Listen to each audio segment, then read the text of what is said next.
100 रोटी वाला ससुराल। सुनो जी, मुझे तो शीतल की बड़ी फिक्र रहती है।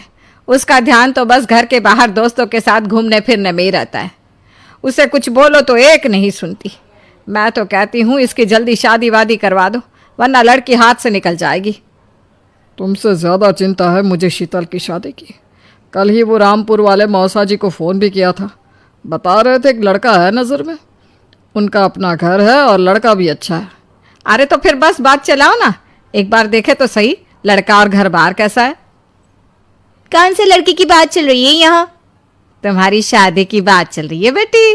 अब तुम्हारी शादी की उम्र हो रही है तो लड़का तो देखना पड़ेगा ना। उफ़ो, मुझे अभी नहीं करनी शादी वादी। ये तो मेरे खेलने कूदने के दिन है।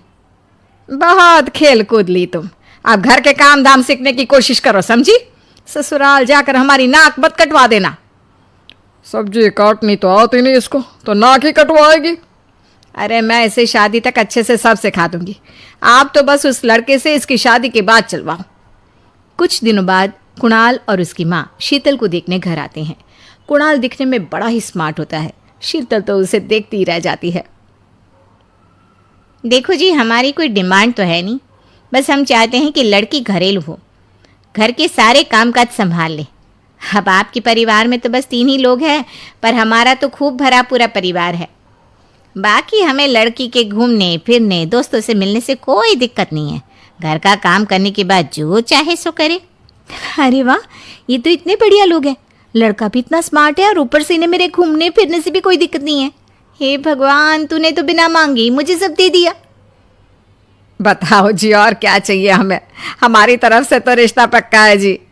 बस फिर तो हंसी खुशी शीतल और कुणाल की शादी हो जाती है। शीतल मन ही मन बड़ी खुश होती है और उसी खुशी के साथ वो अपने ससुराल में कदम रखती है। आओ बहू, तुम्हारा अपने ससुराल में स्वागत है। ये मिलो अपने परिवार से। ये तुम्हारे ससुर जी, तुम्हारी ननद सुनीता और गीता, सुनीता के पति राजेश और उनके 2 बच्चे राजू और चिंटू। ये ना हमारे साथ यहीं रहते हैं। ये तुम्हारी दादी सास है और बाकी लोग अभी बाहर गए हुए हैं। इतने सारे लोग, ये सब यहीं रहते हैं इस घर में? अरे अभी तो मेरे देवर देवरानी और उनके 3 बच्चे यहाँ नहीं है। उसके मायके में भी शादी थी ना, तो बस वहीं गई है। कल तक आ जाएंगे। हे भगवान, ये घर है या धर्मशाला? ये सब एक साथ इस घर में कैसे रहते हैं? मुझे तो पता ही नहीं था इनका इतना बड़ा परिवार है। अब समझी कि कोई डिमांड क्यों नहीं की इन्होंने। ये सब चाल चले मेरे साथ। अरे बहू, खड़े खड़े क्या सोच रही हो? चलो अपने कमरे में जाकर आराम करो। जी माँ जी। अगले दिन शीतल का ससुराल में पहला दिन होता है। शीतल रसोई में जाकर सबके लिए खीर बनाने लगती है। तभी उसकी ननद सुनीता आती है। अरे वाह भाभी, आज क्या बना रही हो? बस दीदी, आज वो पहली रसोई है ना, तो खीर बना रही थी। अरे भाभी, ये खीर वीर रहने दो। घर में 4 लोगों को शुगर है और कुछ लोग मीठा ही नहीं खाते। आप ना सीधा खाना ही बना दो। क्या फ़र्क पड़ता है मीठा बने या नमकीन? बस बहू के हाथ की पहली रसोई होनी चाहिए ना। जी दीदी, तो फिर मैं खाना ही बना देती हूँ। आप बता दो खाने में क्या बनेगा? बस सिंपल सी कोई सब्जी बना दो, जैसे आलू गोभी या आलू मटर, और उसके साथ रोटियां सेक दो। हमारे परिवार में अब तुम्हें मिलाकर पूरे 20 लोग हो गए हैं। 15 बड़े और 5 बच्चे। बड़ों की 6 और बच्चों की 2 के हिसाब से रोटी बना देना।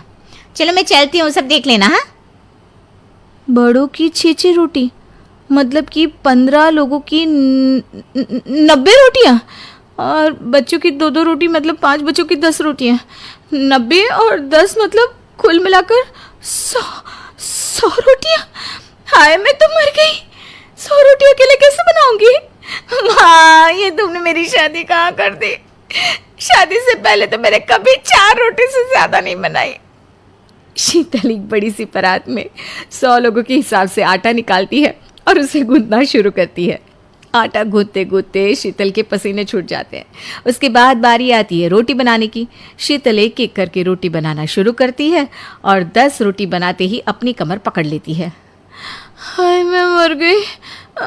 मेरी कमर टूट गई खड़े खड़े, और ऊपर से इतनी गर्मी। मैं 100 रोटियाँ कैसे बनाऊंगी? अरे भाभी, सब बाहर रोटियों का इंतजार कर रहे हैं। ज़रा जल्दी जल्दी रोटी सेक दो।